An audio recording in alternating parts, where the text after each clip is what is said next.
Doctor साहब, आज जो है बिलावल भुट्टो जरदारी साहब की जानिब से कहा गया कि पीपल्स पार्टी का मौक़िफ़ ये है कि तमाम सियासी जो मसाइल हैं उनको मुज़ाकरात के लिए हल करना चाहिए। कितनी ज़रूरत है कि सियासी जमातें बैठ के मामलात को हल करें? यौम तासीस पाकिस्तान पीपल्स पार्टी का उस पर उन्होंने खिताब किया।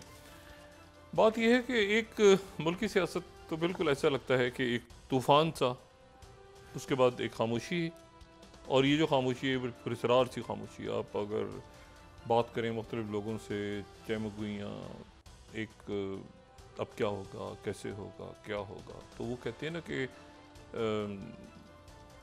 एक बेचैनी है, और उस बेचैनी में मुख्तलिफ ख़बरें हैं, मुख्तलिफ लोग डिस्कशंस कर रहे हैं, परेशानी का इज़हार कर रहे हैं, और जो हुकूमत है वो ज़ाहिर है कि उसको एक ये जो तहरीक इंसाफ का यहाँ से धरना गया है, उसके बाद मुख्तलिफ तकसीम सामने आई है, वो सारे उसको उनको वो उसको रिलीफ या एक ज़रा वक्ती तौर पे खुशी महसूस कर रहे हैं।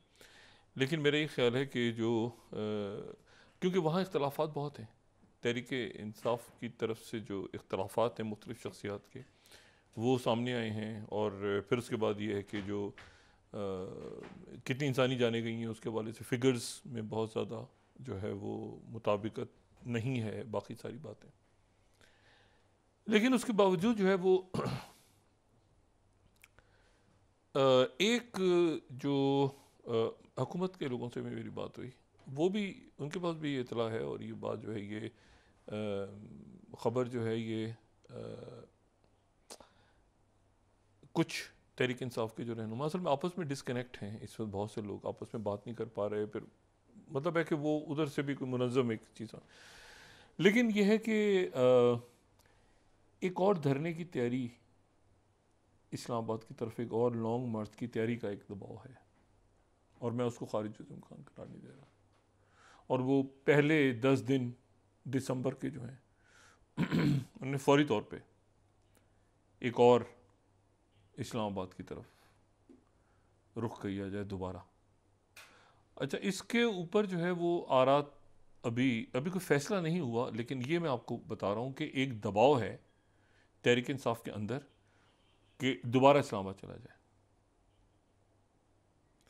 ये जो अली अमीन गंडापुर साहब की तकरीर है कल की, ये उससे रिलेटेड, उससे हट के, क्योंकि ये जो अगर होगा तो इसमें शायद अली अमीन गंडापुर साहब का बहुत कलीदी किरदार ना हो, क्योंकि अली अमीन गंडापुर साहब के हवाले से बात हो रही है कि जी वो, और उसमें शायद बुशरा बीबी का भी किरदार ना हो। बाकी जो शख्सियात हैं वो कह रही हैं कि आप बुशरा बीबी जो हैं वो भी इसमें ना हो फ्रंट पे, और इसमें अली अमीन गंडापुर भी ना हो, और अब हम चलते हैं।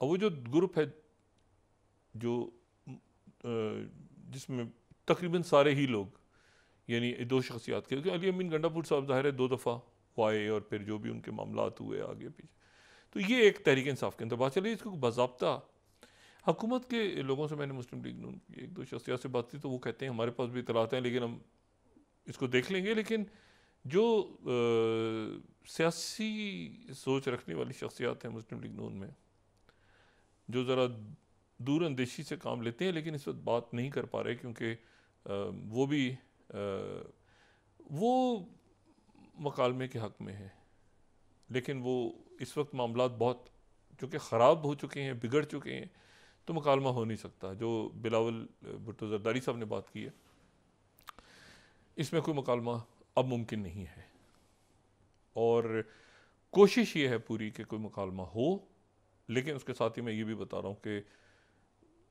नहीं हो पाएगा, अब नहीं हो पाएगा, अब मुकालमा शायद ना हो पाए। लेकिन यह है कि शायद का लफ्ज़ मैंने इस्तेमाल किया है, कोशिशें बहरहाल जारी रहनी चाहिए, करनी चाहिए कि अफ़वाह व तफ़हीम से मामला हल हों।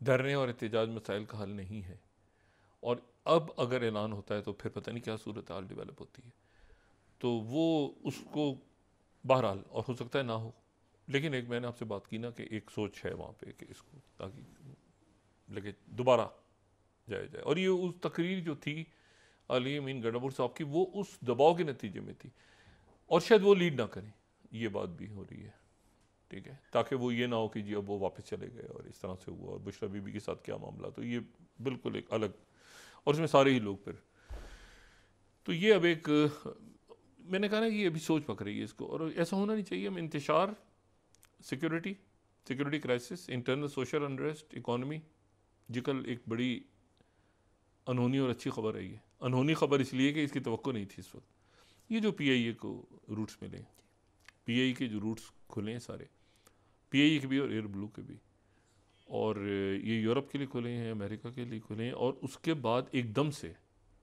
जो है वो जाहिर है कि वो अभी निचकारी हो जाती तो वो एक नया रौला पड़ा होता कि भाई निचकारी हो गई है, क्योंकि ये जो है ये वो PIA को दिया गया है, ओरिजिनल PIA। निचकारी अभी इसकी रुकी हुई थी तो दरमियान में ये, इसका मतलब है कि ये कोशिश काफ़ी अरसे से जारी होगी, तो वो बड़ी कामयाबी हासिल होगी।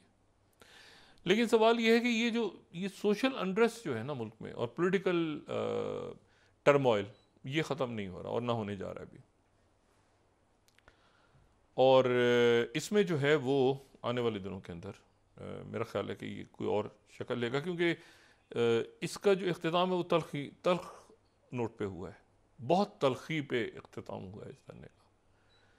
यानी इसका इख्तिताम होता है ना, मुज़ाकरात हो गए, बातचीत हो गई, ऐसे नहीं हुआ। इसका बहुत अरूज पे तलखियों पे जो है इसका इख्तिताम हुआ है। तो अगर मुज़ाकरात या कोई बातचीत होती, कुछ मामलात होते, कोई आगे पीछे जो है, तो ये वो चूँकि नहीं हुआ और खून गिरा है। अब हुकूमत की तरफ से भी बात की गई है कि जी वो इतने लोग नहीं, इतने वो तादाद कम थी, ज़्यादा नहीं थी, जो भी था, लेकिन बहरहाल तलखियाँ चूँकि बहुत बढ़ गई हैं। लेकिन मैं उम्मीद करता हूँ कि हमारे अकाबरीन इसको, हालात को देखेंगे और इस वक्त इसको ठंडा करेंगे सूरत हाल। दुनिया और ख़त्ते के हालात बहुत बहुत बिगड़ गए हैं। 24-48 घंटे पिछले मैं आपको बताऊँ अगर, तो आप रोज़ मैं ये जो बात कह रहा हूँ ना कि ये फैल रही है, जंग फैल रही है, हालात बिगड़ रहे हैं। 4-5 वाक़यात आज आपको बताता हूँ, आपको अंदाज़ा 24 घंटों में हुआ क्या है। अनहोने वाक़यात हो रहे हैं, अनहोने वाक़यात। शुरू करें, ये मैं तो इसको एक सिनेरियो लेता हूँ, ज़ाती राय है कि एक ही बड़ी जंग है और बहुत सारे फ्रंट्स हैं, और वो फ्रंट्स अभी शक्ल ले रहे हैं, शक्ल इख्तियार कर रहे हैं, लेकिन एक ही वक्त में इतनी सारी जंगों का छिड़ना और इतनी सारी जाहिरियतों का होना, ये इत्तेफाक नहीं है। ये डिस्टेबलाइज हुई है पूरी दुनिया और रियासत अपने आप को संभाल रही है। अच्छा, अब इसमें जो है एक तो president Zelensky, Ukraine, president Zelensky ने स्काई न्यूज़ को एक इंटरव्यू दिया। मैंने उस इंटरव्यू को सुना, बगौर सुना 2 दफ़ा। एक तभी बड़ा लंबा इंटरव्यू उनका है। अच्छा, उस इंटरव्यू में उन्होंने बड़ी इंटरेस्टिंग बातें की हैं 2-3। वो ये कह रहे हैं कि जितना इलाका हमारे हाथ से निकल गया है यूक्रेन के पास से, हम तस्लीम करते हैं कि वो निकल गया, हम उसे वापस लेना नहीं चाहते। जो रशिया के पास चला गया है, लेकिन हम उसे अब लेना नहीं चाहते। लेकिन जो बाकी यूक्रेन है, उसकी हिफाजत का जिम्मा नेटो ले ले। यानी नेटो जो है वो अगर, और हमें एक लेटर दे दे ऐसा कि हमें इनविटेशन दे दे, हमें कोई एक, यानी हमारा तहफ़्फ़ुज़ जो है वो अब कर ले नेटो। अच्छा, अब ये बड़ी अजीब सी बात है, नेटो में 32 ममालिक हैं और बड़ा लंबा प्रोसेस है उनकी मेंबरशिप का, और इसी पे तो एक अरसे से फटा पड़ा हुआ है कि यूक्रेन ने जाना है, नहीं जाना, जॉर्जिया, ये तो चल रहा है मसला। जब जॉर्जिया के अंदर हुआ तो रशिया ने रिएक्ट किया, ये नेटो के 2007-8 में जो कुछ हुआ। लेकिन उन्होंने मॉडल पेश किया है कि जी डिवाइडेड यूक्रेन जो है, यानी यूक्रेन अगर अपनी वो तमाम, अभी तक ये था यूक्रेन क्रीमिया को, इसको सबको वापस लेंगे, ये करेंगे, वो करेंगे, ये था ना। यूक्रेन 2014 में चला गया तो उसने कहा जो चला गया वो चला गया। ये बड़ी अजीब फार्मूला है, जो चला गया वो चला गया है, और जो बाकी है इसको नेटो ममालिक गोद ले लें, रुकन ना बनाए, गोद इसकी हिफाजत का जिम्मा ले लें। अच्छा, इसको अगर देखा ना मैंने उसको, जब सुना है उस पूरी गुफ्तगू को, तो उसमें उन्होंने लफ्ज़ यूज़ नहीं किया, लेकिन बज़ाहिर ऐसा लगता है कि ये कोई पिछली सर जंग का वेस्ट जर्मनी वाला फार्मूला है।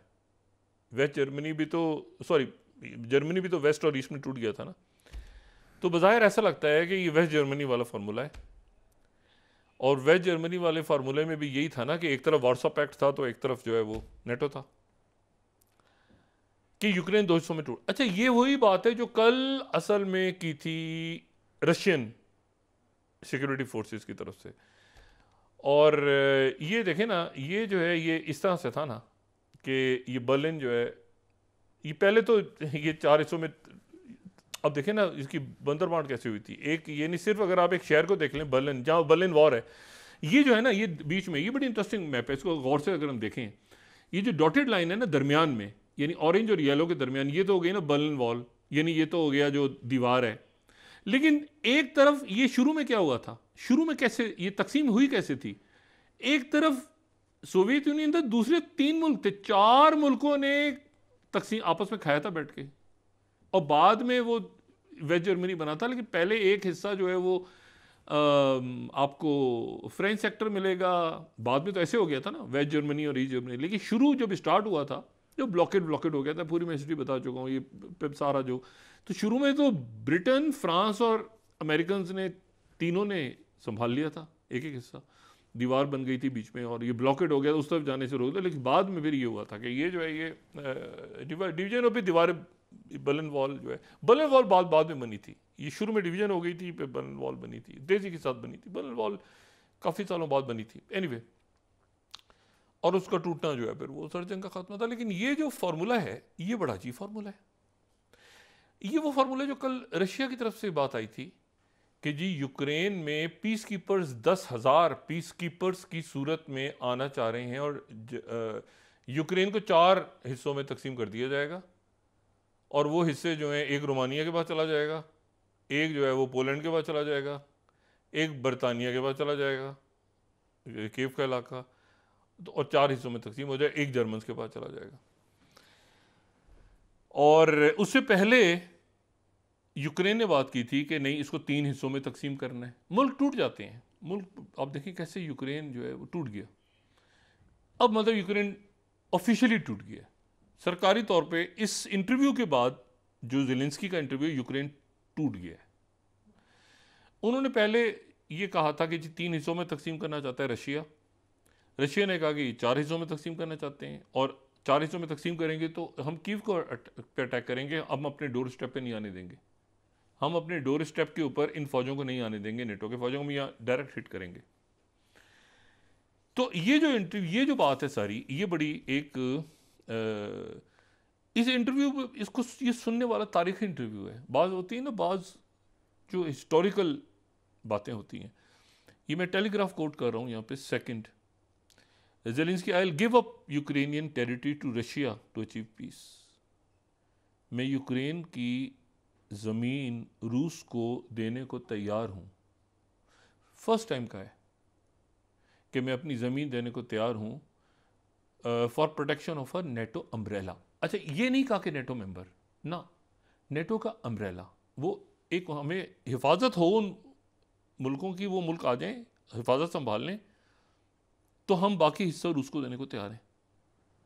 यानी ऑफिशियली ज़ेलेंस्की ने तकसीम को मान लिया, पहली दफ़ा हुआ है ये।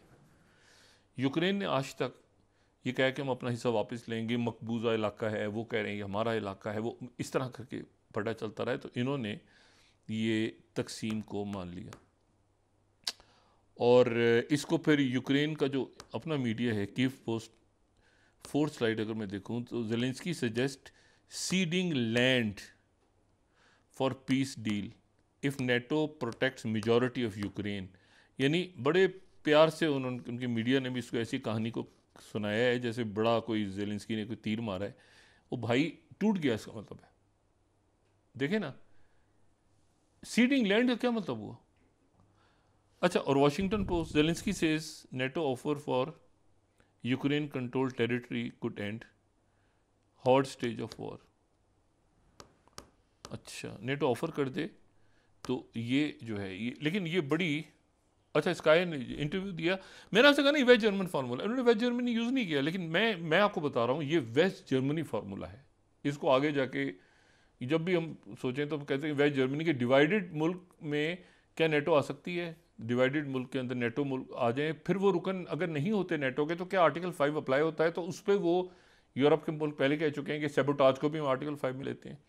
स्काई न्यूज़ ने इसको कहा कि ज़ेलेंस्की सजेस्ट हॉट फेज, जब जितने भी पढ़े ना आप, तो असल बात यह है कि ज़ेलेंस्की ने कह दी है कि नेटो के मुल्क हमें मेंबरशिप ना भी दें, यहाँ पर आ जाएं, और जो ज़मीन चली गई वो चली गई, ठीक है। Hot phase of Ukraine war could end in return for NATO membership if offered, even if the seize land isn't return immediately. चलें जी, फारिग हो गए। अच्छा, अब ये जो है इसके ऊपर अब सवाल ये है कि ये जो मुज़ाकरात होंगे और कितना लैंड निकला है कितना नहीं निकला, उससे पहले पहले तो अगर रशिया ने आके पूरे यूक्रेन पे बैठ गया रशिया, ये कि रशिया ने कीव के ऊपर भी कब्जा कर लिया, या रशिया तो तेज़ी से आ रहा है ना, अभी तो ये एक बात चला दी उसने आगे कि हमें पीस डील मंजूर है। अब रशिया की पिछले इस इंटरव्यू के बाद से मैं फॉलो कर रहा था रशिया का जो आरटी और स्पुतनिक का, ओ हो उन्होंने तो बरसात कर दी है इस वक्त मिसाइलों की, और तेज़ी के साथ उनकी मूव शुरू हो गई, क्योंकि वो ये कह रहे हैं कि भाई 1 मिनट, अगर ये बंदा मान गया ना कि जितनी ज़मीन निकल गई हाथ से, तो जब तक ये आगे बात करेगा तो उतनी देर तक कुछ ज़मीन, हो सकता है कुछ छोटा सा किनारा यूक्रेन के इनके पास रह जाए जो ये रोमानिया या किसी और मुल्क को दे दें, तो बड़ी बड़ी तेज़ मूवमेंट शुरू हुई है, जंग बड़ी तेज़ हो गई।